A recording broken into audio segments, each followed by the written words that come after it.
ಸರ್ಕಾರ ಮತ್ತು ರಾಜಕಾರಣಿಗಳ ಮೇಲೆ ಯಾವ ರೀತಿಯ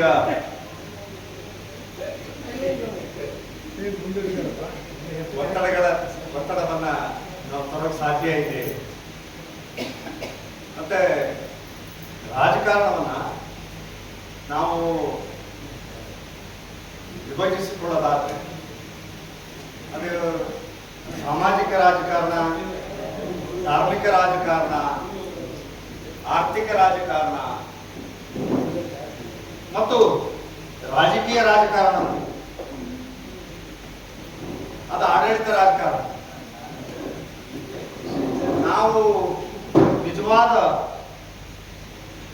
ಪ್ರೆಷರ್ ಗ್ರೂಪ್ ಆಗ್ಬೇಕು. ಲಿಂಗಾಯತರು ಪ್ರೆಷರ್ ಗ್ರೂಪ್ ಆಗ್ತಾರೆ. ಮೈಕ್ರೋ ಲೆವೆಲ್ ತಳಮಟ್ಟದಲ್ಲಿ ನಾವು ಪ್ರೆಷರ್ ಗ್ರೂಪ್ಸ್ ಆಗದೆ, ಒತ್ತಡದ ತಂಡಗಳಾಗದೆ, ಎಲ್ಲೂ ಕೂಡ ಒತ್ತಡದ ಬಗ್ಗೆ ಮಾತಾಡಕ್ಕಾಗಲ್ಲ. ಮೊದಲು ಇಲ್ಲಿ ಒಳಗಿಂದ ಒತ್ತಡ ಆರಂಭ ಆಗ್ಬೇಕು.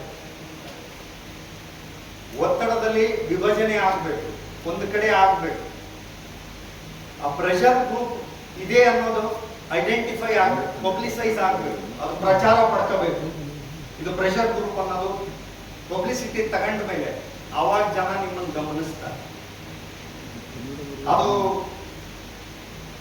ಸಾಮಾಜಿಕ ರಾಜಕಾರಣದ ವಲಯದಲ್ಲಿ ಇರ್ಬೋದು, ಆರ್ಥಿಕ ರಾಜಕಾರಣದ ವಲಯದಲ್ಲಿ ಇರ್ಬೋದು, ಧಾರ್ಮಿಕ ರಾಜಕಾರಣದ ವಲಯದಲ್ಲಿ ಇರ್ಬೋದು, ಮತ್ತು ಆಡಳಿತಾತ್ಮಕ ರಾಜಕಾರಣದ ರಾಜಕೀಯ ವಲಯದಲ್ಲೂ ಆಗಿರ್ಬೋದು. ಅದು ಪ್ರೆಷರ್ ಗ್ರೂಪ್ಸ್ ಕ್ರಿಯೇಟ್ ಆಗುತ್ತೆ. ಮತ್ತೆ ಈ ಸಾಮಾಜಿಕ ರಾಜಕಾರಣ ಅಲ್ಲಿ ಏನ್ ಸಾಧಿಸೋದಿದೆ? ನಾವು ಸಾಮಾಜಿಕ ರಾಜಕಾರಣದಲ್ಲಿ ನಾವು ಎಡವಿರೋದು ಇಲ್ಲೇ. ಸಾಮಾಜಿಕ ರಾಜಕಾರಣದ ವಿಚಾರದಲ್ಲಿ ಲಿಂಗಾಯತರು ಹಿಡಿದ್ರು. ಯಾರನ್ನ ಅಪ್ಪ ಬಸವಣ್ಣ ಇವನಮ್ಮವ ಅಂತೇಳಿ ಓಣಿಗಳಿಂದ ಕೇರಿಗಳಿಂದ ಎತ್ಕೊಂಡು ಕರ್ಕೊಂಡು ಬಂದಿದ್ನೋ, ಅಪ್ಪ ಬಸವಣ್ಣನ ನಿರ್ಗಮನದ ನಂತರ ನಾವು ಅಷ್ಟೇ ನೀಟಾಗಿ ಹೋಗಿ ಅವ್ರ ಓಣಿಗೆ ಕೇರಿಗೆ ಬಿಟ್ಟು. ಇದೇ ಶಾಪ ನಾವು ಪ್ರೆಷರ್ ಗ್ರೂಪ್ ಆಗಿ ನಿರ್ಮಾಣ ಆಗಲಾರದಕ್ಕೆ ಲಿಂಗಾಯತರಿಗಿರೋ ದೊಡ್ಡ ಶಾಪ ಇದೆ. ಇಲ್ಲಿ ಸಾಮಾಜಿಕ ರಾಜಕಾರಣದಲ್ಲಿ ಸೋತಿದ್ದೀವಿ. ಏನೇ ಬರಲಿ ಒಗ್ಗಟ್ಟಿರಲಿ ಸ್ಲೋಗನ್ ಆಗಿ ಇವನಮ್ಮವ ಭಾಷಣದ ಸರ್ಕಾರ. ಇಲ್ಲಿ ನಾವು ಕೆಲಸ ಮಾಡದೇ ಇದ್ರೆ, ಈ ವಲಯದಲ್ಲಿ ಸಾಮಾಜಿಕ ರಾಜಕಾರಣದ ವಲಯದಲ್ಲಿ ಕೆಲಸ ಮಾಡದೇ ಇದ್ರೆ ನಮ್ಮನ್ನ ಯಾರೂ ವಿಶ್ವಾಸಕ್ಕೆ ತಗೊಳ್ಳಲ್ಲ. ನಾವು ಮುನ್ನೆಲೆಯಲ್ಲಿ ಗುರುತಿಸ್ಕೊಳ್ಳಕ್ ಸಾಧ್ಯ ಇಲ್ಲ. ಒಂದು ಮತ್ತೆ ಈ ಆರ್ಥಿಕ ರಾಜಕಾರಣ, ಈ ಮಾರ್ವಾಡಿಯರು ಬಹಳ ಚಂದ ಪ್ರಾಕ್ಟೀಸ್ ಮಾಡಿದ್ದಾರೆ ಈ ಆರ್ಥಿಕ ರಾಜಕಾರಣ.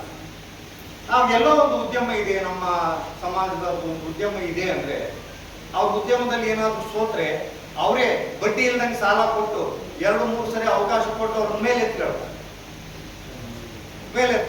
2-3 ಸರಿ ಅವ್ನಿಗೆ ಅವಕಾಶ ಕೊಟ್ಟರು ಅವ್ನು ಸದ್ವಿನಿಯೋಗ ಮಾಡ್ಕೊಂಡಿದ್ರೆ ಅವ್ನು ಬಿಟ್ಟು ಬಿಡ್ತಾರೆ. ಇಂಥದ್ರ ಬಗ್ಗೆ ನಾವು ಯೋಚನೆ ಮಾಡಿಲ್ಲ. ಒಂದು ಕಾಲದಲ್ಲಿ ನಾವು ಸುಮ್ಮನೆ ಆ ಪರಂಪರೆಯ ಹಮ್ಮಿನಲ್ಲಿ ಬದುಕು. ಏನು ನಿಜಲಿಂಗಪ್ಪ ಮುಖ್ಯಮಂತ್ರಿ ಇದ್ದಾಗ 159 ಜನ ಲಿಂಗಾಯತರು MLA ಇದ್ರು. ನಮ್ ಗಂಧ ಚಪ್ಪರಿಸಿ ಹೇಳಕ್ಕೆ ನಾವೇ ಬಿದ್ದು ಚಪ್ಪರಿಸ್ಕೊಂಡು. ವೀರೇಂದ್ರ ಪಾಟೀಲ್ ಮಾನ್ಯ ಮುಖ್ಯಮಂತ್ರಿ ಇದ್ದಾಗ 128 ಜನ ಇರ್ತಿದ್ವಿ. ಬರೀ ಲಿಂಗಾಯತರು ಇದ್ವಿ. ನಾವು 80 ಜನ ಲಿಂಗಾಯತರು ಇದ್ವಿ, 89 ಜನ ಇದ್ವಿ. ಇದನ್ನೇ ಮಾಡು. ಅದು ಯಾವಾಗಲೂ ಕೂಡ ಈ ತರದ ಇದನ್ನ ಮಾಡಲಿಲ್ಲ. ಈ ಊರಿನ ಮಾರ್ವಾಡಿಗಳ ಪ್ರವೇಶಕ್ಕಿಂತ ಮುಂಚೆ ಉದಾಹರಣೆಗೆ ಹೊಸಪೇಟೆ ಮಾರ್ಕೆಟ್, ಹೊಸಪೇಟೆ APMC, ಇಡೀ ಹೊಸಪೇಟೆ ಮೇನ್ ಬಜಾರ್ ಯಾರ ಕಂಟ್ರೋಲ್ ಆಗಿತ್ತು? ಲಿಂಗಾಯತ ಕಂಟ್ರೋಲ್ ಆಗಿತ್ತು. ಅದೇ ಲಿಂಗಾಯತರು ಸ್ವಲ್ಪ ಪಕ್ಕಕ್ಕಿರೋ ಲಿಂಗಾಯತರಿಗೆ, ಉಪ್ಪಿನ ಅಂಗಡಿಯನಿಗೆ, ಖಾರಪುಡಿ ಅಂಗಡಿಯ, ಒಣಮೆಣಸಿನಕಾಯಿನಿಗೆ ಸಪೋರ್ಟ್ ಮಾಡ್ಕೊಂತ ಬಂದ್ಬಿಟ್ಟಿದ್ರೆ ಇವತ್ತು ಉಪ್ಪು ಖಾರ ಇಲ್ಲದ ಲಿಂಗಾಯತರ ಆಗ್ತಿದ್ದಿಲ್ಲ, ಮಾಡ್ಲಿಲ್ಲ. ಈ ಆರ್ಥಿಕ ರಾಜಕಾರಣ ಕಲಿಯಲಿಲ್ಲ. ಮಾರ್ಕೆಟ್ ಉಳಿಸ್ಬೇಕಂತ ಇಡೀ ಹೊಸಪೇಟೆ ಮೇನ್ ಬಜಾರ್ನಾಗಿರೋ ದೊಡ್ಡ ಕಟ್ಟಡಗಳೆಲ್ಲ ಲಿಂಗಾಯತರು. ಅದರ ಬಾಡಿಗೆ ಇರೋರಲ್ಲ ಮಾರ್ವಾಡಿರು, ಬಾಡಿಗೆ ಇಸ್ಕೊಳಕ್ ನಮ್ಮ ಮೆಟ್ಲ ಮೇಲೆ ನಿಂತಿದೆ. ಈ ಆರ್ಥಿಕ ರಾಜಕಾರಣ ನಾವು ಗ್ರಹಿಸಲೇ ಇಲ್ಲ. ಎಲ್ಲ ಊರಾಗ ಗಂಗಾವತಿ ಅದೇ ಪರಿಸ್ಥಿತಿ ಇದೆ. ಕೊಟ್ಟೂರಿಂದ ಬಂದಾರ, ಕೊಟ್ಟೂರದ ಇದೆ, ಅಗರಿಬೊಮ್ಮಳ್ಳಿ ಕೂತ್ಕೊಂಡಾರ, ಅಗರಿಬೊಮ್ಮಳ್ಳಿ ಇದೇ ಪರಿಸ್ಥಿತಿ. ಯಾರು ಯೋಚನೆ ಮಾಡಿದ್ದಾರೆ, ಗಟ್ಟಿಯಾಗಿ ನಿಲ್ಲ. ಮತ್ತು ಆಮೇಲೆ ಈ ಧಾರ್ಮಿಕ ರಾಜಕಾರಣ ನಾವು ನೋಡ್ರಿ ಎಷ್ಟು ಗೊಂದಲದಲ್ಲಿ ಇದ್ದೀವಿ ಅಂತಂದ್ರೆ,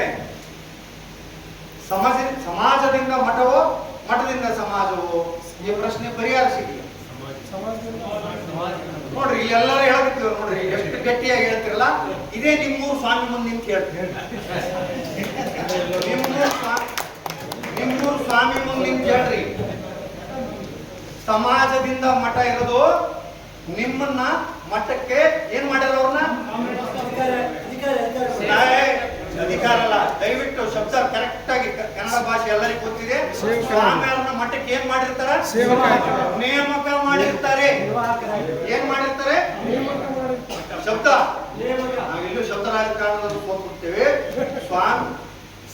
ನಿಮ್ಮನ್ನ ಸಮಾಜ ಬಾಂಧವರನ್ನ ಮಠಕ್ಕೆ ನೇಮಕ ಮಾಡೋದಿಲ್ಲ, ಸಮಾಜದ್ದೇ ಮಠ. ಹಾಗೂ ಸ್ವಾಮಿ ಏನ್ ಮಾಡಿರ್ತಾರ? ನೇಮಕ ಮಾಡಿರ್ತಾರ.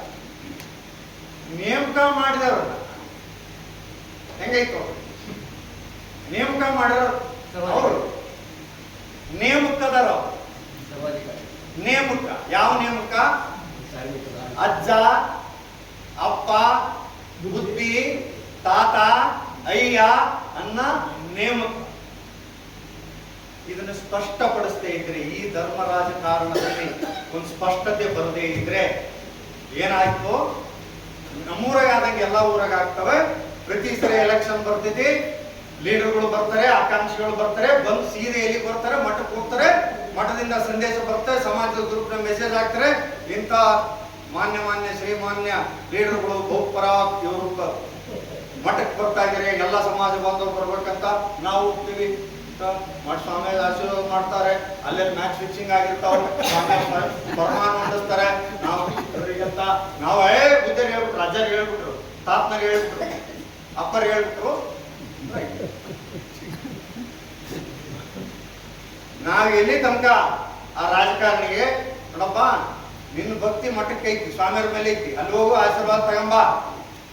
ಆದ್ರೆ ಸಮಾಜದ ಇದು ಬೇಕು ಅಂದ್ರೆ, ನಮ್ದೊಂದು ಜಾಗ ಐತಿ, ನಮ್ದೊಂದು ಸಮುದಾಯ ಭವನ ಐತಿ, ನಾವ್ ಇಂತ ಹತ್ರ ಇದನ್ನ ಮಾಡ್ತೀವಿ, ದುಡ್ಡು ಹಾಕಿ ಕಲ್ಯಾಣ ಮಂಟಪ ಮಾಡ್ತೀವಿ ಬಾಲಿ ಅನ್ನೋದನ್ನ ಎಲ್ಲಿ ತನಕ ನಾವು ಕಲಿಯೋದಿಲ್ವೋ, ಈ ಧರ್ಮ ರಾಜಕಾರಣದಿಂದ ಹೊರಗೆ ಬರೋದಿಲ್ವೋ, ಅಲ್ಲಿ ತನಕ ನಾವು ಒತ್ತಡದ ಗುಂಪುಗಳಾಗಿ ನಿರ್ಮಾಣ ಆಗೋದಿಲ್ಲ. ಅಲ್ಲಿ ಬಂದ್ವಿ ಫ್ರೀ ಏರಿಯಾ, ನೇರವಾಗಿ ಮಾತಾಡ್ರಿ. ವ್ಯವಹಾರಕ್ಕೆ ಅವರು ರಾಜಕಾರಣಕ್ಕೆ ಬಂದಿರೋದು ವ್ಯವಹಾರಕ್ಕೆ. ನಾ ಗೆಲ್ಲಬೇಕು, ಅಧಿಕಾರ ಮಾಡಬೇಕು ಅನ್ನುವ ವ್ಯವಹಾರಿಕ ಕಾರಣಕ್ಕಾಗಿನೇ ಅವನು ಚುನಾವಣೆಗೆ ಸ್ಪರ್ಧಿಸಿದಾನೆ. ಸ್ಪಷ್ಟತೆ ನಮಗಿರ್ಲಿ. ನಾವೇನ್ ಚೌಕಾಸಿ ಮಾಡಬೇಕು? ಚುನಾವಣೆ ಹಿಂದೆನೆ ಮಾಡಬೇಕು. ವೋಟ್ ಹಾಕಿದ್ಮೇಲೆ ತೋರಿಸಿರಲ್ಲ, ಇದೇ ಬಳ್ಳಿಯಿಂದ ಹಾಕಿದ್ದೆ, ಇದು ನಮ್ಮ ಮುರ್ದಾರಂತ. ಲಿಂಗಾಯತರು ಓಸು 10 ಬಳು ಮುರ್ದಾರ, ಗೊತ್ತಿಲ್ಲ. ಅದೇ ಮುದ್ರಿಟ್ಟಾರೆ, ಗೊತ್ತಾಗಿಲ್ಲ. ನಾವು ಈ ಒತ್ತಡದ ಗುಂಪುಗಳ ನಿರ್ಮಾಣ ಆಗದೇ ಇದ್ರೆ ಯಾರು ನಮ್ಮ ಮಾತು ಕೇಳೋದಿಲ್ಲ. ನೀಟಾಗಿ ಹೇಳ್ಕೊಂಡು ಹೋದ್ರೆ, ಅಜ್ಜರ ಆಶೀರ್ವಾದ ಆಗೈತ್ ಬಾ, ತಾತನ ಆಶೀರ್ವಾದ ಮಾಡ್ಬಿಟ್ರಪ್ಪ ಹೊಸಪೇಟೆಗ, ಬೊಮ್ಮಳೆಗ ಅಲ್ಲಿ ಪರಿಸತ್ತೇ ಇದೆ, ಅನ್ನೋ ಮಠಾಧೀಶರ ಪರಿಸತ್ತೇ ಇದೆ. ಅಗ್ರಿಬೊಮ್ಮಳೆ ಕೊಟ್ಟರಾಗ ಬಂದು ಇದೊಂದು ಎಲ್ಲ ನಮ್ಮ ಜಿಲ್ಲೆಯಲ್ಲಿ ಹೇಳಕೈತಿ. ನಾವು ನೋಡಿದೆ ಇವಾಗಿ ಈ ತರದ ಪಬ್ಲಿಕ್ ಒಪಿನಿಯನ್ ಕ್ರಿಯೇಟ್ ಮಾಡ್ತಾರೆ, ಹೈಪ್ ತಗೊಳ್ತಾರೆ. ಅದು ತಗೊಂಡು ಆ ರೀತಿಯ ರಾಜಕಾರಣಕ್ಕೆ ಇದು ಮಾಡಿ ನಾವೆಲ್ಲರೂ ಕೂಡ. ಮತ್ತೆ ಈ ಸಾಮಾಜಿಕ ರಾಜಕೀಯದ ವಿಚಾರ ಬಂದಾಗ ನಾವು ಒತ್ತಡದ ಗುಂಪುಗಳಾಗಿ ನಮ್ಮನ್ನು ನಾವು ಹೆಂಗೆ ಮಾಡ್ಕೊಳ್ಳೋದು, ಹೆಂಗೆ ತೊಡಗಿಸ್ಕೊಳ್ಳೋದು. ನಾವು ಇನ್ನೊಬ್ಬರ ಬಗ್ಗೆ ಆಮೇಲೆ ಮಾತಾಡೋಣ. ನಮ್ದೇನಿದೆ, ನಾವು ಲಿಂಗಾಯತ ನಿಜಾಚರಣೆ ಬಗ್ಗೆ ಮಾತಾಡ್ತೀವಿ. ನಿಜಾಚರಣೆ ಅನ್ಬಾರ್ದಂತ ಇದೊಂದು ಚರ್ಚೆ ಸ್ಟಾರ್ಟ್ ಆಗಿದೆ. ನಿಜಾಚರಣೆ ಅಲ್ಲ, ಅದು ನೈಜ ಆಚರಣೆ. ಅದು ನಾವು ಬಿಟ್ಟಿದ್ದೀವಿ, ಮರ್ತಿದ್ದೀವಿ. ಈಗ ನೆನಪು ಮಾಡೋಕ್ಕೋಸ್ಕರ ನೈಜಾಚರಣೆಗೆ ನಿಜಾಚರಣೆ ಅಂತ ಹೊಸ ಪೇಂಟ್ ಹೊಡ್ಕೊಂಡು ಎಲ್ಲರ ಮುಂದೆ ಅಡ್ಡಾಡಕತ್ತೀವಿ. ಇಲ್ಲ, ನೈಜಾಚರಣೆ ಲಿಂಗಾಯತರು ಮಾಡ್ತಿದ್ರು 70 ವರ್ಷದ ಹಿಂದೆ, ಈಗ ಮಾಡ್ತಿಲ್ಲ. ಈ 35 ವರ್ಷದ ಮೇಲೆ ನಮ್ಮ ಮನೆಗೆ ಕರಿಮಾರಿ ಬಂದ ಮೇಲೆ ಎಲ್ಲರೂ ಬಿಟ್ಟಾರ. ಎಲ್ಲರ ಮನೆ ಕರಿಮಾರಿ ಅದಾವಲ್ಲ, ಎಲ್ಲರ ಮನೆ ಕರಿಮಾರಿ ಅದಾವ. ಎಲ್ಲರೂ ತಪ್ಸ್ಕೊಂಡಾಳಂತ ಗಾಡಿಗೆ ನಟ್ಟು ಬೋಲ್ಟ್ ಹಾಕಿ ಫಿಟ್ ಮಾಡಿರಿ. ಆಕಿ ಬಂದ ಮೇಲಂತೂ ಎಲ್ಲರ ಮನೆ ಆಚರಣೆ ಬಸ್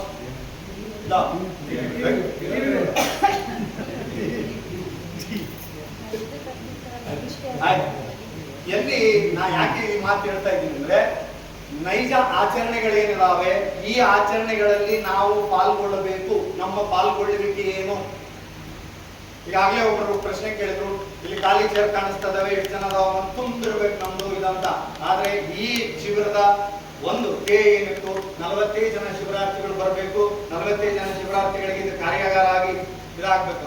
ಆದ್ರೆ ನಮ್ಮ ಅಧ್ಯಕ್ಷರು, ನಮ್ಮ ಕಾರ್ಯದರ್ಶಿಗಳು ಎಷ್ಟು ಅತಿ ಉತ್ಸಾಹದ ಸಂಘಟನೆ ಅವರಿಗೆ ಅಂದ್ರೆ, ಅವ್ರಿಗೆ ಹೇಳ್ಕಂತವ್ರು ಜನ ಎಲ್ಲ ಬಂದ್ಕಂತ ಇಷ್ಟು ಜನ ಸೇರಿ, ಇದಕ್ಕಿಂತ ದೊಡ್ಡ ಜನ ಸೇರ್ತಾರೆ. ನಾವು ರೆಸ್ಟ್ರಿಕ್ಟ್ ಮಾಡ್ಕೊಂಡು ಬಂದಿವಿ. ಇಲ್ಲ, ಶಿವರಾತ್ರಿಗಳಿಗೆ ಕಾರ್ಯಾಗಾರ ಇದು 18 ವರ್ಷದ ಮೇಲೆ 45 ವರ್ಷದೊಳಗಿನವರಿಗೆ ಬರ್ರಿ ಬರ್ರಿ ಬರ್ರಿ ಬರ್ರಿ ಅಂತ ಇಲ್ಲಿ ಬಂದಿರ್ತೀವಿ ಕತಿ. ಅವ್ರು ಮುಂದೆ ಹೇಳ್ಕೊಂತ ಹೋಗ್ಯಾರ ಅಧ್ಯಕ್ಷರು ಕಾರ್ಯದರ್ಶಿಗಳು, ನಾವು ಹಿಂದೆ ಇದನ್ನ ಮಾಡ್ಕೊಂತ ಬಂದಿದ್ವಿ. ಅದೇ ಇಲ್ಲಿ ಯಾಕೆ ಅವ್ರು ಕರೆದ ತಕ್ಷಣ ಯಾಕೆ ಜನ ಬರ್ತಾರೆ, ಅವ್ರು ಕರೆದ ತಕ್ಷಣ ಯಾಕೆ ಹೊಸಪೇಟೆಗೆ ಜನ ಸೇರ್ತಾರೆ ಅಂದ್ರೆ, ಈ ನೈಜ ಆಚರಣೆಗಳ ಲಿಂಗಾಯತ ಆಚರಣೆಗಳದಲ್ಲ ಅದ್ರ ಪಾಲ್ಗೊಳ್ತಾರೆ, ಸಕ್ರಿಯವಾಗಿ ಪಾಲ್ಗೊಳ್ತಾರೆ. ಎಲ್ಲಿಂದ ಅಂದ್ರೆ ಗರ್ಭಲಿಂಗಧಾರಣೆಯಿಂದ ಹಿಡಿದು ಅಂತ್ಯಕ್ರಿಯೆ, ಅಂತ್ಯ ಸಂಸ್ಕಾರ ತನಕ ಎಲ್ಲದರ ಸಕ್ರಿಯವಾಗಿ ಪಾಲ್ಗೊಳ್ತಾರೆ. ಅವ್ರಿಗೆ ಸುದ್ದಿ ತಿಳಿದ್ಬಿಟ್ರೆ ಸಾಕು, ಯಾರದರ ಮನ್ಯಾಗ ಯಾರಾದ್ರೂ ತಾಯಿ ಹೊಟ್ಟಿಲ್ಲದಾಳ, ಹಸಿರು ಅದಾಳ ಅಂತ ಗೊತ್ತಾಗ್ಬಿಟ್ರೆ ಸಾಕು, ಅಲ್ಲೆಲ್ಲ ಕೆಲಸ ನಮ್ಮ ಅಧ್ಯಕ್ಷರು ಗುಜರಾಯಿಸ್ತಾ ಇರ್ತಾರೆ ಕಂಡಾಗೆಲ್ಲ. ಮತ್ತೆ ಯಾವಾಗ ಗರ್ಭಲಿಂಗಾರಣೆ, ಯಾವಾಗ 8 ತಿಂಗಳು ಯಾವಾಗ ತುಂಬ್ತೈತಿ, ಯಾವಾಗ ಗರ್ಭಲಿಂಗಾರಣೆ ಮಾಡ್ತೀರಿ, ಗರ್ಭಲಿಂಗ ಕಟ್ಟಿಸ್ಬೇಕು, ಅವ್ರ ದಾರಿ ಎಲ್ಲಿ ಕಾಣಂಗಿಲ್ಲ ಅವ್ರಿಗೆ. ಕಂಡಾಗೆಲ್ಲ ಅವರಿಗೆ ಯಾವಾಗ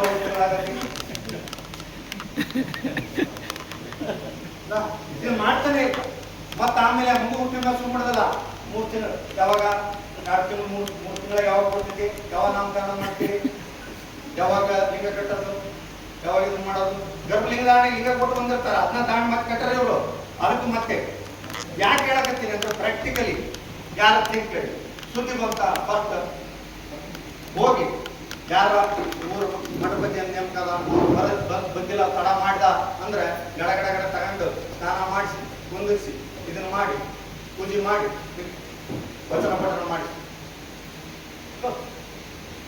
ಈ ತರ ನೀವು ಇನ್ವಾಲ್ವ್ ಆಗಿ ಆಗಿ ಆಗಿ ಆಗಿ ಆಗಿ ಒಳಗೆ ಇಳಿದ್ರೆ, ತಳಮಟ್ಟದಲ್ಲಿ ಒಳಗೆ ಇಳಿದ್ರೆ, ಅವ್ರ ಜೊತೆಗೆ ಆಚರಣೆಗಳಲ್ಲಿ ಅವ್ರ ತಿಳಿ ಹೇಳಿ ಅವ್ರು ಒಂದಾಗಿ ನಿಂತ್ಕೊಂಡ್ರೆ, ತಾಯಿಯವರು ಲ್ಯಾಂಡ್ ಇದ್ರದ್ದು ಹೇಳಿದ್ರಲ್ಲ, ಇದು ನಮ್ದು. ನಾವು ಲ್ಯಾಂಡ್ ಅನ್ನ ಹೆಂಗ ಅಕ್ವೈರ್ ಮಾಡ್ತೇವೆ, ಲಿಂಗಾಯತ್ ಲ್ಯಾಂಡ್ ಅನ್ನೋದನ್ನ, ಲಿಂಗಾಯತ್ ಲ್ಯಾಂಡ್ ಅನ್ನ ಈ ರೀತಿ ಅಕ್ವೈರ್ ಮಾಡಿ ಹಿಂಗ್ ಮಾಡಿ ಮಾಡಿ ಮಾಡಿ ಮಾಡಿ ಇವತ್ತು ಅವ್ರು ಕರೆದು ಬರ್ತಾರೆ, ಅವ್ರು ಇದನ್ನ ಮಾಡ್ತಾರೆ. ಮತ್ತೆ ಜನಾಭಿಪ್ರಾಯ ಇದರಿಂದ ರೂಪಿಸಿ 2023 ರಿಸಲ್ಟ್ ಕೊಟ್ಟರ. ಆಗ ನಮ್ಮ ನಂದೀಶ್ ತಂದೆ ಏನ್ ಮಾಡ್ತಾರೆ, ಹೆಂಗ್ ಸೋಲ್ಸೋದ್ ಹೆಂಗ ಅನ್ನೋದ್ರ ಬಗ್ಗೆ ಮಾತಾಡಿದ್ರೆ, ಬರೀ ಗೆಲ್ಸೋದ್ ಹೆಂಗಲ್ಲ ಸೋಲ್ಸೋದ್ರ ಬಗ್ಗೆ ಹೆಂಗ ಅಂತಂದೇಳಿ ಹೊಸಪೇಟೆಗೆ ಆಲೆ ಲೇಬಲ್ ಅಂಟಿಸ್ಕೊಂತಾರೆ. ಚರ್ಚೆ ಬೇಡ. ನಾನು ಮತ್ತೆ ನಾವು ಬಹಳ ಯಾಕೆ ನಮ್ಮ ಪರಿಸ್ಥಿತಿ ಹಿಂಗೈತಿ ಅಂತಂದ್ರೆ, ಅಪ್ಪ ಬಸವಣ್ಣ ಬಹಳ ಚಂದ ಹೇಳ್ಕೊಟ್ಟಾಗ ಏನಂತ, ಜೋಳವಾಳಿ ಅವನಲ್ಲವಯ್ಯ, ವೇಳೆವಾಳಿ ಅವನಯ್ಯ, ಆಡಗೆಟ್ಟು ಓಡುವ ಆಡನಲ್ಲವಯ್ಯ, ಕೇಳು ಕುಟುಂಬ ಸಂಗಮದೇವ ಮರಣವೇ ಮಾನವ ಮೀನೆಗೆ. ನಾವ್ ಯಾರ ಮನೆ ಬಾಗಿಲು ಕಾಯಲ್ಲ, ಎಲ್ಲರನ್ನ ಗೆಲ್ಸೋದು, ಗೆಲ್ಸಿದೆ ನನ್ನ ಹೆಸರು ಹೇಳ್ಕೊಂತ ಅಡ್ಡಾಡ ಅವನ MLA ಇವ್ರು ನಮ್ಮರು ನಾವಿಲ್ಲದ್ರೆ ಏನ್ ಗೆಲ್ತಿದ್ದ. ನಮ್ಮ ಮರಿಯಮ್ಮನಹಳ್ಳಿ ಭಾಗದ ಬಹಳ ಚೆನ್ನಾಗೈತೆ, ಜರಗನಾಗಲಾಪುರ ಅಂತ ಹೇಳಿ ನೋಟೋರಿಯಸ್ ಊರುಗಳದಾವ. ಅವ್ರು ಹೋಗಿ ಊರರೆಲ್ಲ ಕೇಳ್ರಿ, ನಮ್ಮ ಸಮಾಜನೇ ಮೆಜಾರಿಟಿ ಇರೋದು. ಅವ್ರು ಹೋಗಿ ಕೇಳ್ರಿ ಯಾರ MLA ಗೆಲ್ಲಿ, ನಾವ ಮರಿಯಮ್ಮನಹಳ್ಳಿ ಪಿರ್ಕ ಕೈ ಇಡ್ತೀವಿ, ಜರಗನಾಗಲಾಪುರದ ನಾವು ಓಟ್ ಹಾಕಿದ್ರೆ ಅವನೇ ಗೆಲ್ತ, ಯಾವ ಪಕ್ಷದನಾರ ಗೆಲ್ಲಿ. ಇವ್ರು ಹೇಳೋರ ಇಲ್ಲಿ ಅದಾವ ಕಂಪ್ಲೇಂಟ್, ಮೆಟ್ರಿ ದೇವಳಾಪುರ ಅಂತ ಹೇಳಿ ನಟೋರಿಯಸ್ ಊರ್ ಅದಾವ, ಆ ಊರವ್ರು ಅದೇ ಬಂದು ಆ ಕಂಪ್ಲೇಂಟ್ ಯಾರ MLA ಮೆಟ್ರಿ ದೇವಳಾಪುರದ ನಾವ್ ಹಿಡಿಲಿ ಅಂದ್ರೆ ಅವನೇ ಯಾವಾಗ MLA ಆಗ್ತದೆ ನೋಡ್ರಿ. ಇಲ್ಲಿ ಎಲ್ಲ ಕಾನ್ಸ್ಟಿಟ್ಯೂನ್ಸಿಯಾಗ ಇಂಥ ಒಂದೆರಡು ಇರ್ತಾವ, ಇಂಥ ಒಂದೆರಡು ಸ್ಪಾಟ್ ಇರ್ತಾವ, ಪ್ರೆಷರ್ ಗ್ರೂಪ್ ಅವು ಓಟ್ ಹಾಕಿರ್ತಾರೋ ಬಿಟ್ಟಿರ್ತಾರೋ, ಬರೀ ಬಾಯಿಲೆ ಪ್ರೆಷರ್ ಕ್ರಿಯೇಟ್ ಮಾಡಿಬಿಟ್ಟಿರ್ತಾರ. ಅವ್ರು ಡೀಸೆಲ್ ಬ್ಲೋವರ್ಸ್ ಅಂತ ಕರೀತಾರ. ಇದನ್ನು ಕೂಡ ಒಂದು ರಾಜಕಾರಣ. ನಾ ಹೇಳಕತ್ತೀನಿ, ಆಗ್ಬಾರ್ದು ಅಂತಲ್ಲ, ಹಿಂಗೂ ಮಾಡ್ಬೇಕು, ಇದನ್ನು ಮಾಡ್ಬೇಕು. ಮಾಡಬಾರ್ದು. ಇದನ್ನ ಮಾಡಿ ಹೆಂಗ್ ಒತ್ತಡ ಸೃಷ್ಟಿ ಮಾಡ್ಕೊಂತ ಹೋಗೋದೈತಿ. ಎಲ್ಲಿಂದ ಒತ್ತಡ ಗ್ರಾಮ ಪಂಚಾಯತಿ ಮಟ್ಟದಿಂದ ಸೃಷ್ಟಿ ಆಗ್ಬೇಕು. ಯಾಕಂದ್ರೆ ನೇರವಾಗಿ ನೀವು ಸಂಪರ್ಕದಾಗ ಇರ್ತೀವಿ. ಮೈಕ್ರೋ ಲೆವೆಲ್ನಾಗ ನಾವು ನೀವು ಹೇಳ್ದಂಗೆ ಕೇಳ್ತಾನ, ನೀವು ಹೇಳ್ದಂಗೆ ಕೇಳ್ತಾನ. ನಮ್ಮ ವಾರ್ಡ್ನಾಗ ಕೌನ್ಸಿಲರ್ ಅದಾನ, ಅವ್ನು ಎಲೆಕ್ಷನ್ಗೆ ಬಂದು ಎಸ್ ಪಾರ್ಟರ್ ಬರ್ತಾರೆ, 3 ಬರ್ತಾರ. 3 ನೀವೇ 30 ರೂಪಾಯಿ ಬಂಡವಾಳ ಹಾಕಿ ಅವ್ರಿಗೆ ಒಂದು ಲೆಟರ್ ಮಾಡಿಸ್ಬಿಟ್ಟು ಅವ್ನು ಕೌನ್ಸಿಲರ್ ಎಲೆಕ್ಷನ್ ಆಗಿಲ್ಲ, ಹಿಂಗೆ ಗೆದ್ದೇ ಇಲ್ಲ ಅವನು. ನಾನೇ ಲೆಟರ್ ಮಾಡಿಸ್ಬಿಟ್ಟು ಅವನು ಏನಂತ, ನಗರಸಭೆ ಸದಸ್ಯರು 31 ವಾರ್ಡ್ ನೇರು ಕಾಲನಿ ಹೊಸಬೇಕಂತ. ಬಿಜೆಪಿನಿಗೂ ಮಾಡಿಸಿದ್ದೆ, ಕಾಂಗ್ರೆಸ್ನಿಗೂ ಮಾಡಿಸಿದ್ದೆ, ಇನ್ನೊಬ್ಬರು ನಾವು ಮಾಡಿ ಯಾವ್ದ ಗಣ ಇದು ಬೇಕಲ್ಲಪ್ಪ ಮುಂದೆ. ಅವ್ನು ಗೆಲ್ಲಕ್ಕಿಂತ ಮೊದ್ಲ ನನಗೆ ಏನೇನ್ ಬೇಕೆಲ್ಲ ಬಯಸ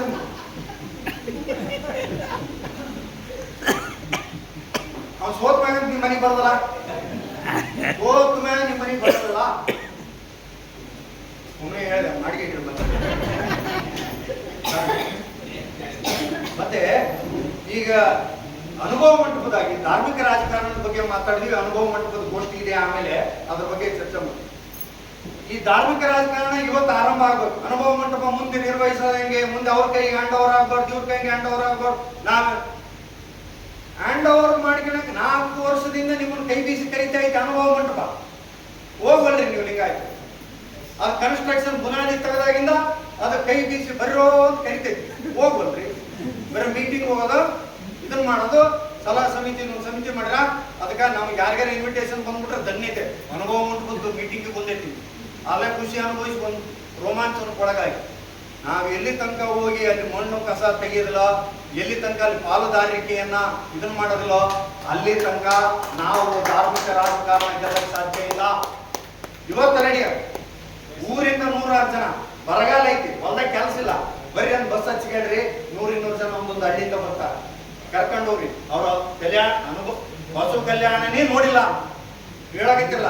ನಾನು ಒಬ್ರಿಗೆ ಮಾತಾಡ್ತಿದ್ದೆ, ನೀವು ಬೀದರ್ ಗುಲ್ಬರ್ಗ ಜೋಡಪ್ಪ ಎಲ್ಲ ಮನೆಗೆ ಬಸವಣ್ಣ ಮುಟ್ಟ್ಯಾನಂತ. ಗುಲ್ಬರ್ಗ ಮುಟ್ಟಿಲ್ಲ ನನ್ನ ಬಸವಣ್ಣ, ಅಲ್ಲಿ ಬರೀ ಶಾಣ ಬಸವೇಶ್ವರ ಅದನ್ನ, ಇನ್ನು ಬಸವಣ್ಣ ಮುಟ್ಟಿಲ್ಲ ಗುಲ್ಬರ್ಗಕ್ಕೆ ಅಂತ. ನಮ್ಮ ಊರಿಗೆ ಮುಟ್ಟಿಲ್ಲ ಅಂತ. ಹೌದು, ನೀವು ಧೈರ್ಯ ಮಾಡಿ ಸಂಘಟನೆ ಮಾಡಿ. ಈಗಾಗಲೇ ಬಸವ ಮೀಡಿಯಾ ಅದಕ್ಕೆ ಚಾಲನೆ ಕೊಟ್ಟಿದೆ. KRC ಸರ್ ಅದನ್ನ ನೇತೃತ್ವ ವಹಿಸ್ಕೊಂಡಿದ್ದಾರೆ, ಇದನ್ನ ಮಾಡಿದ್ದಾರೆ. ನನ್ನ ಕೈ ನಂಗೆ ಮೇಸ್ಟ್ರು ವೀಕ್ನೆಸ್ ಅದನ್ನೇ ಕಲ್ಬೆಳೆದಕ್ಕೆ ಬಿಡೋಲ್ಲ. 5 ನಿಮಿಷ ಮುಗಿಸ್ತೀನಿ, 5 ನಿಮಿಷ ಮುಗಿಸ್ತೀನಿ. ಇಲ್ಲ ನೋಟ್ಸ್ ಮಾಡ್ಕೊಂಡ್ ಬಂದಿನಿ, 5 ನಿಮಿಷ ಮುಗಿಸ್ತೀನಿ. ಇಲ್ಲ ಟೈಮ್ ಐತೆ, ಇಲ್ಲ ಮುಗಿಸ್ತೀನಿ. ಕ್ಷಮೆ ಇರಲಿ.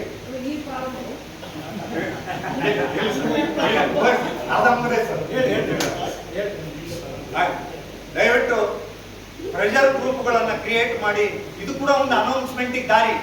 ದಯವಿಟ್ಟು ನೀವೇನು ಬಂಡವಾಳ ಹಾಕಿ ಮಂದಿ ಕರ್ಕೊಂಡು ಹೋಗ್ಬೇಡ್ರಿ, ಬಂಡವಾಳ ಹಾಕಿ ಮಂದಿ ಕರ್ಕೊಂಡು ಹೋಗ್ಬೇಡ್ರಿ. ನಿಮ್ಮೂರಾಗ ಈಗಾಗಲೇ ಎಲೆಕ್ಷನ್ ಬಟ್ಟಿ ಹೊಲಿಸಿ ಜನ ಬಹಳ ಜನ ಅದಾರ. ದಯವಿಟ್ಟು ಅವ್ರ ಕಿವ್ಯಾಗ ಹೋಗಿ ಒಂದು ನಿಮ್ಗೆ ಬಸವ ಕಲ್ಯಾಣಕ್ಕೆ ನಮ್ಮ ಮಂದಿ ಕರ್ಕೊಂಡು ಹೊಂಟೀವಿ ಅಂದ್ರೆ ಬಸ್ ಅವರ ಬಿಡ್ತಾರ, ಬಸ್ ಅವರೇ ಬಿಡ್ತಾರ. ಮಂದಿನ ಜೋಡಿಸೋ ಜವಾಬ್ದಾರಿ ನಿಮ್ದು. ಮಂದಿನ ಕರ್ಕೊಂಡ್ರಿ, ಅಕ್ಕಿ ಬೇಳೆ ಹಾಕ್ಕೊಳ್ರಿ, ಬಸವ ಕಲ್ಯಾಣಕ್ಕೆ ಹೋಗ್ರಿ. ಅಲ್ಲಿ ನಿರ್ಮಾಣದ ಉಸ್ತುವಾರಿ ವಹಿಸ್ಕೊಂಡ್ರ ದಾದಾ ಸಾಬ್ ಗಡ್ಡೆ ಅವರದಾರ, ಕೇಳ್ರಿ. ಕೆಲಸ ಕೊಟ್ರೆ ಮಾಡ್ರಿ, ಕೆಲಸ ಕೊಡ್ಲಿಲ್ಲಂದ್ರೆ ಅಲ್ಲಿ ಕಸ ಅಂತೂ ಐತಿ, ಸಿಕ್ಕಾಪಟ್ಟೆ ಡೆಬ್ರೀಸ್ ಐತಿ, ಎಲ್ಲಿ ಬೇಕಲ್ಲಿ ಬಿಸಿ ಹಾಕ್ಯಾರ, ಒತ್ತಾಕಿ ನೀಟಾಗಿ ಟೈಮ್ ಸರಿ ಅಡಿಗೆ ಮಾಡ್ಕೊಂಡು ಉಂಡು ಅಲ್ಲಿ ಅನುಭವ ಮಂಟಪ ಕಟ್ಟಡ ಕಾರ್ಮಿಕರದಲ್ಲ ಆ ಕಾರ್ಮಿಕರಿಗೆ ಊಟ ಮಾಡಿಸಿ ಬರ್ರಿ. ಇವತ್ತು ದಾಸೋಹ ಆರಂಭ ಆಗ್ಲಿ. ಎಲ್ಲಿ ತನಕ ಇದು ಐಲಿ ಬಿಡ್ಬೇಕಂದ್ರೆ ಸರ್ಕಾರದ ಕಟ್ಟಡ ಉದ್ಘಾಟನೆಗೆ ಮತ್ತೆ ಬಾಣಸಿಗರನ್ನ ಕರೆಸಿ ಬಾರಿ ಭೂರಿ ಭೋಜನ ಮಾಡಿಸ್ತಾರ. ಅವ್ರು ಅದಕ್ಕೆ ಅವಕಾಶ ಕೊಡ್ಲಾರ್ದಂಗೆ ಇವತ್ತು ದಾಸೋಹ ಆರಂಭ ಮಾಡ್ರಿ. ಸರ್ಕಾರ ಅದ್ರ ಬಗ್ಗೆ ಯೋಚನೆ ಮಾಡಿರಬಾರ್ದು. ಲಿಂಗಾಯತರ ಅವ್ರು ಮಾಡಿಸ್ತಾರ ಬಿಡಪ್ಪ ದಾಸೋಹ, ನಾವು ಚಿಂತೆ ಮಾಡಬಾರ್ದು ಅನ್ನುವ ಸಂದೇಶ ಸರ್ಕಾರಕ್ಕೆ ಹೋಗ್ಲಿ. ಅವರೇ ಯೋಚನೆ ಮಾಡೋದು ದಾಸೋಹ. ಈ ತರದ ನಾವು ಪ್ರೆಷರ್ ಒತ್ತಡಗಳನ್ನು ಕ್ರಿಯೇಟ್ ಮಾಡದೇ ಇದ್ರೆ ನಮ್ಮನ್ನ ಸರ್ಕಾರ ಗಮನಿಸಲ್ಲ, ಯಾರು ಗಮನಿಸಲ್ಲ. ನಾವು ಅವತ್ತೇ ಅಪ್ಪ ಬಸವಣ್ಣ ರಾಜಾಶ್ರಯವನ್ನು ತಿರಸ್ಕರಿಸಿದ್ದ, ಅದ್ರ ಬಗ್ಗೆ ಗೊತ್ತಿದೆ, ಮಾತಾಡೋದು ಬೇಡ. ಮತ್ತೆ ಒಂದು ಬಹಳ ಸ್ಪಷ್ಟವಾಗಿ, ಇದು ಸಂಸಾರಿಗಳ ಧರ್ಮ, ಸನ್ಯಾಸಿಗಳ ಧರ್ಮ ಅಲ್ಲ. ಇದು ಬಸವಣ್ಣ ಓಡೋಗಿ ಯಾವ್ದೋ ಗುಡ್ಡದ ಮೇಲೆ ಕುತ್ಕೊಂಡು ಸಾಧಿಸಿದ್ ಬಂದಿದ್ದಲ್ಲ. ಬಸವಣ್ಣ ಓಡೋಗಿ ಯಾವ್ದೋ ಮರದ ಕೆಳಗೆ ಕುತ್ಕೊಂಡು ಜ್ಞಾನೋದಯ ಆಗಿದ್ದ ಧರ್ಮ ಅಲ್ಲ. ಇದು ಸಂಸಾರಿಗಳ ಧರ್ಮ. ಇಲ್ಲಿ ಏನ್ ಸೌಲಭ್ಯ ಬೇಕು, ಮೀಸಲಾತಿ ಬೇಕು, ಸಂಸಾರಿಗಳಿಗೆ ಬೇಕು, ಸನ್ಯಾಸಿಗಳಿಗಲ್ಲ. ನಮ್ಮ ಹಿಂದೆ ನಮ್ಮದೇ ಸಮುದಾಯದ ಮಾಸ್ ಲೀಡರ್ಗಳು ಅನ್ಸ್ಕೊಂಡವರು, ಈ ದೇಶ ಈ ರಾಜ್ಯದ ಅಧಿಕಾರ ಚುಕ್ಕಾಣಿ ಇಟ್ಕೊಂಡವರು, ಅವ್ರು ಎಲ್ಲರೂ ಕೂಡ ಏನ್ ಮಾಡಿದ್ರು, ಮಠಗಳನ್ನು ಫೀಡ್ ಮಾಡಿಬಿಟ್ರು. ಮಠಗಳಿಗೆ ಫೀಡ್ ಮಾಡಿದ್ರು, ಮಠಗಳು ಬಹುಪರ ಕಟ್ಕೊಂಡು ಬಂದ್ಬಿಟ್ಟು ಸಮಾಜ ಅಂಬೋ ಅಂತ ನಿಂತ್ಬಿಟ್ಟು ಎಲ್ಲ ನಮ್ಮರೇ. ಏನ್ ಹೇಳಿದ್ರೆ ನಮ್ಮ ಜನ ಎಲ್ಲ ಬೇರೆಯವರೆಲ್ಲ ಅನ್ನದೇ ಪುರವರು ಅನ್ನದೇ, ನಾಯಕರು ಅನ್ನದೇ, ವಾಟರ್ ಅನ್ನದೇ, ಏನ ನಿಮ್ಮನ್ನ ಮುಖ್ಯಮಂತ್ರಿಯಪ್ಪ, ನಿಮ್ದ ಸರ್ಕಾರಪ್ಪ ನಾವು ಈಗ ಭಾರಿ ನಕ್ಕಂತ ಬಂದ್ಬಿಡು ಮನ್ಯಾಗ ಏನ್ ಕೇಳಿ ಏನ್ ಭಾರಿ ಖುಷಿಯಿಂದ ಬಂದಿ ಅಂತ. ದಾರ್ಯಾಗೆಲ್ಲ ನಮ್ಮನ್ನ ಹೊಗಳದ ಏನ್ ತಂದೆ ಬರಿಯಾಗಿ ಬಂದಿರ ಮನಿ. ಇದು ವಾಸ್ತವ. ಒಬ್ಬರೇ ಒಬ್ರು ನಾವು ಸಂಪರ್ಕ ಕೊಂಡಿಗಳನ್ನ ನಿರ್ಮಾಣ ಮಾಡ್ಕೊಳ್ಳಿಲ್ಲ, ನಾವೇ ಗೆಲ್ಸಿವಿ, ನಮ್ಮರೇ ಅನ್ಕೊಂಡಿದೀವಿ. ಯಾರೋ ಇವತ್ತು ಬಹಳ ಮುಖ್ಯವಾದ ಕೀ ಪೊಸಿಷನ್ ಆಗಿದೆ ಎಂ ಬಿ ಪಾಟೀಲ್ ಅದ. ಎಂ ಬಿ ಪಾಟೀಲ್ರಿಗೆ ಹೊಸಪೇಟೆ ಒಳಗೆ ಬ್ರಿಡ್ಜ್ ಎಲ್ಲಿದೆ, ಸಂಪರ್ಕ ಎಲ್ಲಿದೆ, ಯಾರನ್ನ ಕರ್ಕೊಂಡು ಹೋಗ್ಬೇಕು ಎಂ ಬಿ ಪಾಟೀಲ್ ಹತ್ರ? ನಮ್ಗೆಲ್ಲರಿಗೂ ಗೊತ್ತಿದೆ. ಈ ಲಿಂಗಾಯತರ ಏಕೈಕ ಆಶಾಕಿರಣ ಎಂ ಬಿ ಪಾಟೀಲ್ ಅಂತ ನಾವೇ ಅನ್ಕೊಂತೀವಿ. ರೈಟ್, ಓಕೆ, ಅನ್ಕೊಂಬಿಡೋಣ, ನಂಬಿಕೆಂಡೇ ಬದುಕಂತ ಪಾಸಿಟಿವ್ ಆಗಿ. ಆದ್ರೆ ಎಂ ಬಿ ಪಾಟೀಲ್ರಿಗೆ ಹೊಸಪೇಟೆ ಒಳಗೆ ಸಂಪರ್ಕ ಮಾಡೋರು ಯಾರು? ಹೊಸಪೇಟೆದು ಒಂದು ಕೆಲಸ ಆಗ್ಬೇಕು, ಸಮಾಜದ ಬಹಳ ಮುಖ್ಯವಾದ ಕೆಲಸ ಆಗ್ಬೇಕು, ಮಾಡೋರು ಯಾರು? ಎಲ್ಲಿಗೆ ಹೋಗ ನಾವು? ಯಾರನ್ನ ಕರ್ಕೊಂಡು ಹೋಗ್ಬೇಕು? ಇಡೀ ನಂದಲ್ಲ 224 ಕಾನ್ಸ್ಟಿಟ್ಯೂನ್ಸಿ ಸುದ್ದಿ ಹೇಳಾಕತ್ತೀನಿ ನಾನು. ಪ್ರತಿ ಕಾನ್ಸ್ಟಿಟ್ಯೂನ್ಸಿಯಿಂದ ಒಬ್ರು ಒಂದು ಅಕ್ಸೆಸಬಿಲಿಟಿ, ಒಂದು ಜಿಲ್ಲೆಯಿಂದ, ಕಾನ್ಸ್ಟಿಟ್ಯೂನ್ಸಿಯಿಂದ ಬೇಡ, ಒಂದು ಜಿಲ್ಲೆಯಿಂದ ಪ್ರಾಕ್ಟಿಕಲ್ ಹೇಳು. ಇಲ್ಲಿ ಬಳ್ಳಾರಿ ಜಿಲ್ಲೆ ಸಿದ್ದರಾಮಯ್ಯನವರು ಜನತಾದಳದಾಗಿದ್ದಾಗ ಇಡೀ ಬಳ್ಳಾರಿ ಜಿಲ್ಲೆ ಸಿದ್ದರಾಮಯ್ಯನವರ ಉಸ್ತುವಾರಿ ಒಬ್ಬ ಮುಕಡಪ್ಪ ಅಂತೇಳಿ PW ಇಂಜಿನಿಯರ್ ಇದ್ದ. ಮುಕಡಪ್ಪ KPC ಮೆಂಬರ್ ಆಗಿ ಸಿದ್ದರಾಮಯ್ಯ ಹಿಡಿಬೇಕಂದ್ರೆ ಯಾರು ಹೋಗಿದ್ದಿಲ್ಲ, ಎಲ್ಲ ಮುಕಡಪ್ಪ ಅಂತ ಹೋಗ್ಬಿಡು. ಮುಕಡಪ್ಪ ಸಿದ್ದರಾಮಯ್ಯ ಕೆಲಸ ಮಾಡಿ. ಆಮೇಲೆ ನೆಕ್ಸ್ಟ್ ಬಂದು ಈಶ್ವರಪ್ಪನ ಗೌರ್ಮೆಂಟ್, ಬಿಜೆಪಿ ಗೌರ್ಮೆಂಟ್ ಬಂದು. ಈಶ್ವರಪ್ಪನ ಯಾರು ನಮ್ಮ ಜಿಲ್ಲೆಯ ಸಂಪರ್ಕ ಮಾಡ್ತಿಲ್ಲ. ಅಲ್ಲಿ ಬಳ್ಳಾರಿ ಬಂದು ರಾಮಲಿಂಗಪ್ಪ ಅಂತಿದ್ದ. ರಾಮಲಿಂಗಪ್ಪನ ಇಟ್ಕೊಂಡ್ರೆ ಎಲ್ಲ ಕೆಲಸ ಆಗ್ಬೋದು, ಒಟ್ಟು ಕೆಲಸ. ಲೈವ್ ಎಕ್ಸಾಂಪಲ್ ಹೇಳಕತ್ತೀನಿ ನಾನು ನಿಮಗೆ. ಹಂಗೆ ಈ ಅಕ್ಸೆಸಬಿಲಿಟಿ, ಈ ಬ್ರಿಡ್ಜ್ ಕ್ರಿಯೇಟ್ ಆಗ್ಲಾರ್ದೆ ಒತ್ತಡ ಕ್ರಿಯೇಟ್ ಮಾಡಕ್ ಸಾಧ್ಯ ಇಲ್ಲ. ಯಾಕೆ ಈಗೆಲ್ಲ ಮಾಡ್ತಿಲ್ಲಪ್ಪ, ಈಗ ಕರೆದ್ವಿ, ಮಿನಿಸ್ಟರ್ ಕರೆದು, ಎಂ ಬಿ ಪಾಟೀಲ್ ಕರೆದು, ಸನ್ಮಾನ ಮಾಡಿದ್ವಿ, ಕಳಿಸ್ಬಿಟ್ವಿ. ಎಂ ಬಿ ಪಾಟೀಲ್ರು ನನ್ನ, ಬಸಣ್ಣನ, ಈಶ್ವರಪ್ಪ ಸರ್ನ, ಮಾಮಲೇಶ್ ರೆಡ್ಡಿ ಡಾಕ್ಟರ್ನ ಹಿಡ್ಕೊಂಡು ಅಪ್ಪಿಕೊಂಡು ಫೋಟೋ ತೆಗೆಸ್ಕೊಂಡು ಜನ ಏನಂತಂಬಿಟ್ರು, ಎಂ ಬಿ ಪಾಟೀಲ್ ನಮಗೆ ಭಾರಿ ಕ್ಲೋಸ್ ಅಂತ. ಯಾಕಂದ್ರೆ ಅಪ್ಪಿಕೊಂಡು ಫೋಟೋ ತೆಗಿಸಿದ್ವಿ. ನೆಕ್ಸ್ಟ್ ನಾಳೆ ಬಂದು ನಮ್ದೊಂದು ಕೆಲಸ ಇದೆಯಪ್ಪ, ಎಂ ಬಿ ಪಾಟೀಲ್ ಭಾರಿ ಕ್ಲೋಸ್ ಅಲ್ಲ, ಹೋಮ್ ಬಾಂದ್ ನಾವು ನಮಗೆ ಕ್ಲೋಸ್ ಹೋಮ್ ನಾವು ಸ್ವಂತ ಬಂಡವಾಳ ಹಾಕಿ ಯಾರ ತಂದು ಶಾಲ್ ತಂದು ಹಾಕಿವಿ. ನಮ್ಮ ಪರಿಸ್ಥಿತಿ ನಮಗೆ ಗೊತ್ತಿತ್ತು. ಇದನ್ನ ನಿರ್ವಹಣೆ ಮಾಡೋದು ಕಲಿದೇ ಇದ್ರೆ ನಾವು ಪ್ರೆಷರ್ ಪ್ರೂಫ್ ಆಗಕ್ಕೆ ಸಾಧ್ಯ ಇಲ್ಲ. ಪ್ರೆಷರ್ ಪ್ರೂಫ್ ಆಗಿ ಮಾಡ್ಬೇಕು. ಅದು ಒಂದ್ಸತಿ ಹೇಳ್ತೀನಿ, ಎಂ ಬಿ ಪಾಟೀಲ್ರು ಹೊಸಪೇಟೆಗೆ ಒಂದ್ಸರಿ ಬಂದಾಗ ಬೇರೆ ಕಾರ್ಯಕ್ರಮಕ್ಕೆ ಬಂದಿದ್ರು. ನಾವೆಲ್ಲರೂ ಹೋಗಿ ನಾವು ಜಾಗತಿಕ ಲಿಂಗಾಯತ ಮಹಾಸಭಾ ಸದಸ್ಯರೆಲ್ಲರೂ ಹೋದ್ವಿ. ದೊಡ್ಡದು ಹೊಸಪೇಟೆ ಹೋಟ್ಲಾಗ ಇದ್ದಿದ್ರು, ಮಾಧ್ಯಮದವ್ರು ಇದ್ರು, ಪಕ್ಷದವ್ರ ಕಾರ್ಯಕರ್ತರು ಇದ್ರು, ಎಲ್ಲರೂ ಇದ್ರು. ನಾವು ಹೋಗಿ ಇಷ್ಟೇ ಅವರಿಗೆ ನಮ್ಮ ಅಧ್ಯಕ್ಷರ ಮುಂದಿದ್ರು, ಹೋಗಿ ಶರಣಾರ್ಥಿ ಇಷ್ಟೇ ಅಂತಿದ್ದ, ಬೇರೆ ಏನಂತಿಲ್ಲ, ಶರಣಾರ್ಥಿ ಸರ್. ಎಂ ಬಿ ಪಾಟೀಲ್ರು ನೀವೆಲ್ಲ ಸ್ವಲ್ಪ ಹಿಂದಕ್ಕೆ ಸರಿ, ಮಾಧ್ಯಮದವ್ರಿಗೆ ನೀವು ಸರಿ, ಕಾರ್ಯಕರ್ತರಿಗೆ ಹೇಳಿದ್ರು ನೀವು ಆಮೇಲೆ ಬರ್ರಿ, ನಿಮ್ಗೆ ಮುಕ್ಕಾಲು ತಾಸು ನಮ್ಮ ಸಮಾಜದವ್ರು ಬಂದಾರ ಮಾತಾಡ್ಬೇಕು ಅಂತೇಳಿ ನಮ್ಮ ಜೊತೆಗೆ ಫ್ರೀಯಾಗಿ ಅರ್ಧ ಗಂಟೆ ಮಾತಾಡಿ ಆಮೇಲೆ ಆಯ್ತು ಹೋಗಿ ಬರ್ರಿ, ನಮ್ಗೆ ಚಾಕುಳಿಸಿ ಕಳಿಸಿ ಆಮೇಲೆ ಅವ್ರ ಕಾರ್ಯಕರ್ತರು ಮತ್ತೆ ಇದು ಮಾಡಿ ಈ ಥರದ್ದು ಅವ್ರು ಮಾಡಿದಾರಲ್ಲ. ಆದ್ರೆ ನಾವು ಇದಕ್ಕೆ ಹೆಂಗೆ ರೂಪ ಕೊಟ್ಕೊಳ್ಬೇಕು ಅನ್ನೋದು ನಮ್ಮ ಜವಾಬ್ದಾರಿ. ಬಹಳ ಮುಖ್ಯವಾದ ವಿಚಾರಗಳು. ಮತ್ತೆ ಈ ಮೀಸಲಾತಿ ಮತ್ತೆ ಸೌಲಭ್ಯಗಳು, ಲಿಂಗಾಯತ ಸೌಲಭ್ಯಗಳು ಇವು ಏನದಾವಲ್ಲ, ನಾವು ಈ ಒಂದು ಎಕ್ಸಾಂಪಲ್ ಹೇಳ್ತೀನಿ ನಿಮ್ಗೆ. ಈ ಬೇಡ ಜಂಗಮ ಮೀಸಲಾತಿ ಹೋರಾಟ ಆಯ್ತು, ಹೇಳ್ತೇನೆ, ಬಹಳ ಮೈಕ್ರೋ ಲೆವೆಲ್ ಸ್ಟ್ರಾಂಗ್ ಆಗಿ ಆರ್ಗನೈಸ್ಡ್ ಆಗಾಯ್ತು. ಅದು ಎಕ್ಸಾಂಪಲ್ ನಾವು ರೋಲ್ ಮಾಡಲ್ ಆಗಿ ತಗೋಬೇಕದು, ಅದಾಯ್ತು. ಆ ಹೋರಾಟ ಅವ್ರು ಎಲ್ಲಿ ಸೋತ್ರು ಅಂದ್ರೆ ಅವ್ರ ಮಠಾಧೀಶನ ಕಟ್ಟಿಗೆ ಸೋತ್ರು. ಅವ್ರ ಮಠಾಧೀಶರಲ್ಲ, ಅವರು ನಮಗೆ ಇವ್ರಿಗೆ ಸಂಬಂಧ ಇಲ್ಲ ಅಂದ್ಬಿಟ್ಟಿದ್ರೆ ಇವರು ಕೂಡ ನಮಗೆ ಮಠಕ್ಕೆ ಸ್ವಾಮಿ ಸಂಬಂಧ ಇಲ್ಲ ಅಂದ್ಬಿಟ್ಟಿದ್ರೆ ಇವ್ರನ್ನ ಯಾರು ಸ್ವಾಮಿ ಅಂತಿದ್ದಿಲ್ಲ, ಇವ್ರು ಬೇಡ ಜಂಗಮ್ಮ ಅಂತಂದು ಅನುಭವದಿತ್ತೇನೋ.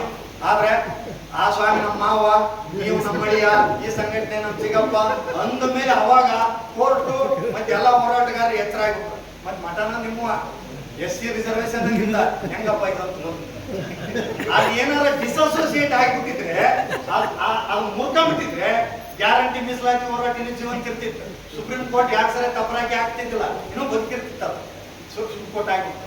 ಈಗ ನಾವು ಕೂಡ ಹೇಳ್ತೀನಿ, ಈ ತರದ ಡೀಲಿಂಗ್ ಈಗ ಮುಂದಾಗಲಿಲ್ಲಂದ್ರೆ, ಯಾಕಂದ್ರೆ ನಾವು ಕೇಳ್ತಾ ಇರೋದು ಮೀಸಲಾತಿ ಮಠಗಳಿಗಲ್ಲ, ನಮ್ಮ ಮಕ್ಕಳಿಗೆ ಮಠಕ್ಕ ಮಕ್ಕಳಿಗೆ ಯಾರ್ಯಾರ ಮಕ್ಕಳು ಅದರ, ಯಾರ್ಯಾರ ಕಳ್ಳೈತಿ ಅಂತ ಇಲ್ಲಿ ಹೋರಾಟ ಕ್ರಿಯೇಟ್ ಆಗ್ಬೇಕು.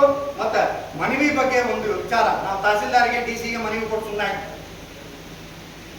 ಒಂದು ರೂಢಿಸ್ಕೋಬೇಕಾಗಿದ್ದೇನಂದ್ರೆ, ಹಿಂದೆ ನಾವು ಮಾಡ್ತಿದ್ವಿ ಅಂತ ಮಾಡಕ್ ಬಾರ್ಕೇವೆ. ಮೊಬೈಲ್ ಇವೆಲ್ಲ ಕಿರಿಕಿರಿ ಇದ್ದಿಲ್ಲ, ಸೋಷಿಯಲ್ ಮೀಡಿಯಾ ಕಿರಿಕಿರಿ ಇದ್ದಿಲ್ಲ, ಫ್ರೀ ಇರ್ತಿದ್ವಿ.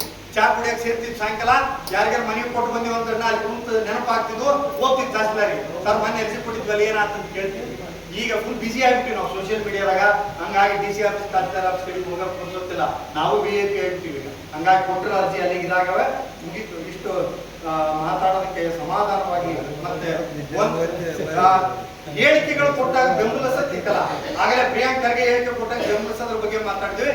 ನಮ್ಮ ಲಿಂಗಾಯತ ಹೋರಾಟವನ್ನ ಬೆಂಬಲಿಸಿ ಲಿಂಗಾಯತೇತರರು, ಅವರು CS ದ್ವಾರಕನಾಥ್ ಇರ್ಬೋದು, SD ಸಿದ್ದರಾಮಯ್ಯ ಇರ್ಬೋದು, ಪುರುಷೋತ್ತಮ್ ಬಿಳಿಮಲೆ ಇರ್ಬೋದು, ಒಡ್ಗೇರೆ ನಾಗರಾಜ ಇರ್ಬೋದು, ಈ ತರದ ಚಿಂತಕರಿಗೆ ಎಲ್ಲರೂ ಸ್ಟೇಟ್ಮೆಂಟ್ಗಳು ಮಾಡಿದಾಗ ನಾವು ಎದ್ದು ನಿಂತು ಸಪೋರ್ಟ್ ಮಾಡೋದೇ ಇಲ್ಲ.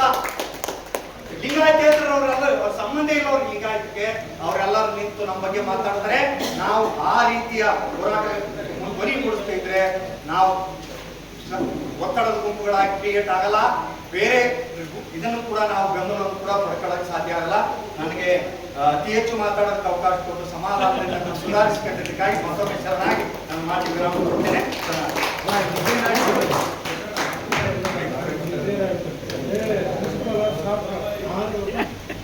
ಸರ್ಕಾರ ಮತ್ತು ರಾಜಕಾರಣಿಗಳ ಮೇಲೆ